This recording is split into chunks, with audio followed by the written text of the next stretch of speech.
नमस्कार। आकाशवाणी जयपुर अजमेर से प्रस्तुत है प्रादेशिक समाचार।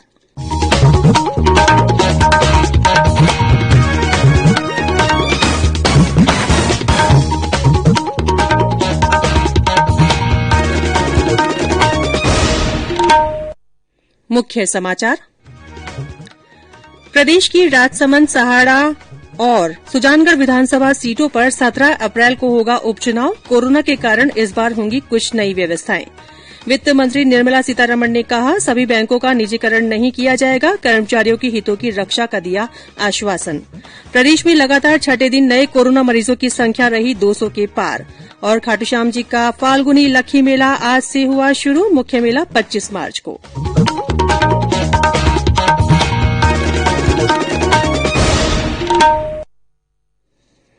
समाचारों के साथ मैं रितिका गुप्ता। कोविड-19 महामारी के खिलाफ देश एकजुट होकर लड़ रहा है। आप भी हमारे साथ सुरक्षा और बचाव के 3 आसान एहतियाती उपायों का संकल्प लें।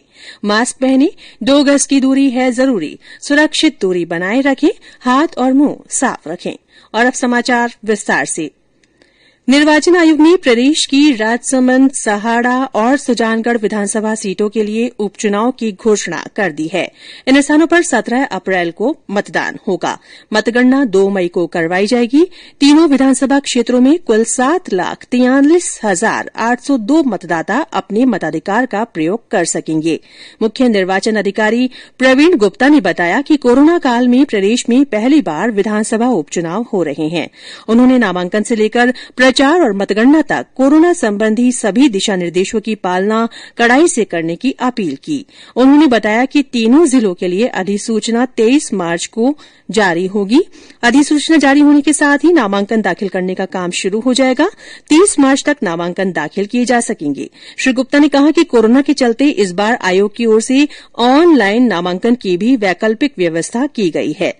मुख्य निर्वाचन अधिकारी ने कहा कि उपचुनाव में 80 वर्ष से अधिक उम्र के मतदाता, क्वारंटीन लोग और 40% से अधिक दिव्यांग मतदाताओं को पोस्टल बैलेट के जरिए मतदान की सुविधा दी जाएगी। राज्य निर्वाचन आयोग प्रदेश के 12 जिलों में होने वाले जिला परिषद और पंचायत समिति सदस्यों के आम चुनाव के लिए आज मतदाता सूची का प्रारूप प्रकाशन करेगा। सूची का अंतिम प्रकाशन 19 अप्रैल को किया जाएगा। इन जिलों में अलवर, बारां, दौसा, भरतपुर, धौलपुर, जयपुर, जोधपुर, करौली, कोटा, सवाईमाधोपुर, सिरोही और श्रीगंगानगर शामिल हैं। केंद्रीय वित्त मंत्री निर्मला सीतारमण ने कहा है कि सभी बैंकों का निजीकरण नहीं किया जाएगा। कल मंत्रिमंडल की बैठक के बाद उन्होंने कहा कि जिन बैंकों के निजीकरण की संभावना है वे भी निजीकरण के बाद काम करना जारी रखेंगे और कर्मियों के वेतन या पेंशन संबंधी सभी हितों का ख्याल रखा जाएगा। इधर रेल मंत्री पीयूष गोयल ने कहा है कि रेलवे का निजीकरण नहीं किया जाएगा। श्री गोयल ने बताया कि बजट में रेलवे के लिए 2,15,000 करोड़ रुपए आवंटित किए गए हैं। उन्होंने कहा कि अगर निजी क्षेत्र रेलवे में निवेश करना चाहता है तो देश के हित में उसका स्वागत किया जाना चाहिए। संसद ने चिकित्सकीय गर्भपात संशोधन विधेयक 2020 पारित कर दिया है। राज्यसभा ने इसकी मंजूरी दे दी है। इस विधेयक में 24 सप्ताह तक के भ्रूण के गर्भपात की अनुमति दी गई है। पहले ये अवधि 20 सप्ताह थी। विधेयक के तहत महिला की निजता का सम्मान करने और प्रक्रिया की गोपनीयता सुनिश्चित करने का प्रावधान किया गया है। सूचना और प्रसारण मंत्रालय के सचिव अमित खरे कुछ राज्यों में फिर से बढ़ रहे कोविड संक्रमण को देखते हुए राजस्थान सहित 12 राज्यों और केंद्र शासित प्रदेशों के वरिष्ठ अधिकारियों के साथ आज बैठक करेंगे। बैठक में श्री खरे इन राज्यों में अपनाई जा रही संचार नीतियों की समीक्षा करेंगे। केंद्र सरकार की ओर से कोरोना के प्रति जागरूकता लाने के लिए जन आंदोलन चलाया जा रहा है। इसी के तहत आकाशवाणी जयपुर के समाचार बुलेटिनों में प्रसारित की जा रही विशेष श्रृंखला जनता का संदेश, जनता के नाम में सुनिए हमारी एक और श्रोता का संदेश। मैं पूनम चंद बिश्नोई, रिटायर्ड पुलिस अधिकारी। मैंने कोविड का पहली डोज ले ली है। बिल्कुल सुरक्षित व प्रभावी है। सभी बेहिचक इस डोज को लें, किसी तरह की शंका व अफवाह पर ध्यान नहीं दें तथा साथ ही आमजन कोरोना गाइडलाइन की पूर्णतः पालना करें। अगर इसकी कड़ाई से हम पालना करेंगे तो निश्चित रूप से जो कोरोना राजस्थान में अंतिम स्टेज पर है वो खत्म होगा। जय हिंद, जय भारत। Thank you. ये समाचार आकाशवाणी जयपुर अजमेर से प्रसारित किए जा रहे हैं। समाचारों का सिलसिला यूं ही जारी रहेगा। उससे पहले ये संदेश। चलो मिलकर एक शुरुआत करें, चलो एक फैसला आज करें, मास्क नहीं तो टोकेंगे, कोरोना को रोकेंगे, चलो एक इरादा करते हैं, चलो कुछ वादा करते हैं, मास्क नहीं तो टोकेंगे, कोरोना को रोकेंगे। प्रादेशिक समाचारों में फिर से आपका स्वागत है। प्रदेश में लगातार छठे दिन नए कोरोना मरीजों की संख्या 200 के पार रही। कल संक्रमण के 241 नए मामले सामने आए। हालांकि 151 लोग इस बीमारी से ठीक भी हुए। राज्य में सक्रिय मामलों की संख्या बढ़कर 2661 हो गई है। स्वास्थ्य विभाग के अनुसार कल सर्वाधिक 43 मामले उदयपुर जिले में मिले।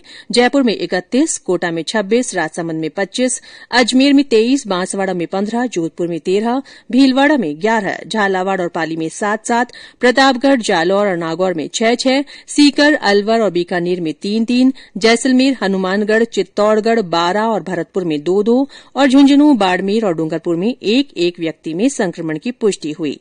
9 जिलों बूंदी, चूरू, दौसा, धौलपुर, श्रीगंगानगर, करौली, सवाईमाधोपुर, सिरोही और टोंक में कोई भी नया मामला नहीं मिला। राज्य में कल इस बीमारी से 1 व्यक्ति की मृत्यु हुई।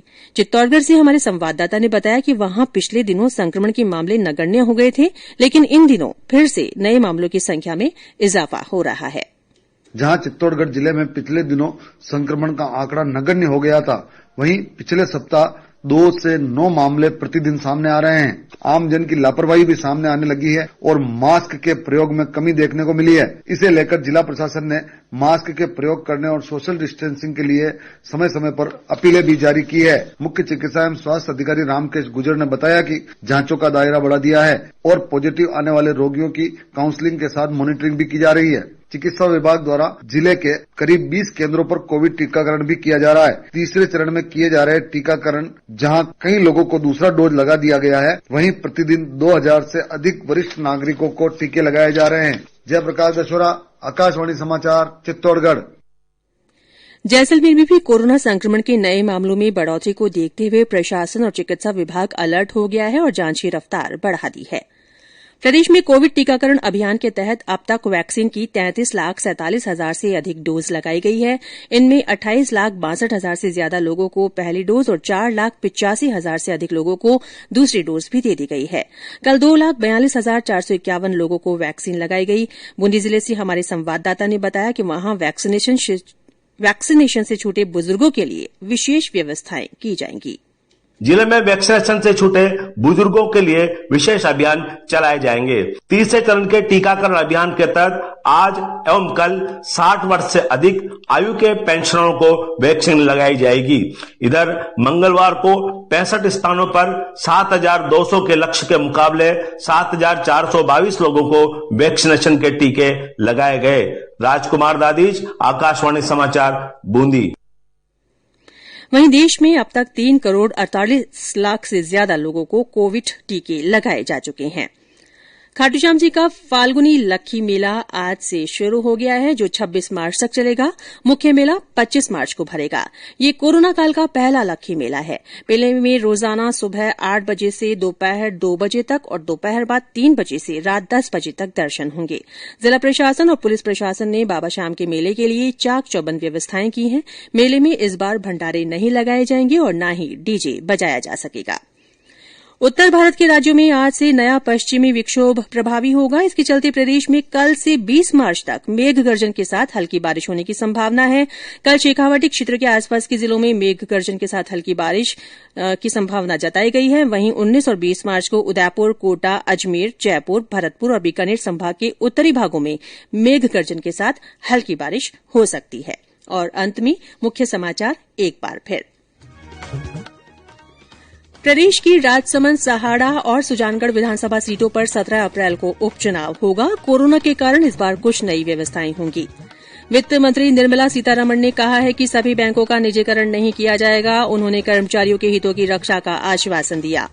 प्रदेश में लगातार छठे दिन नए कोरोना मरीजों की संख्या 200 के पार रही है। और खाटूश्याम जी का फाल्गुनी लक्खी मेला आज से शुरू हो गया है। मुख्य मेला 25 मार्च को भरेगा। इसी के साथ प्रादेशिक समाचार बुलेटिन समाप्त हुआ। हमारा अगला बुलेटिन हिन्दी में दोपहर 12:30 बजे प्रसारित होगा। नमस्कार।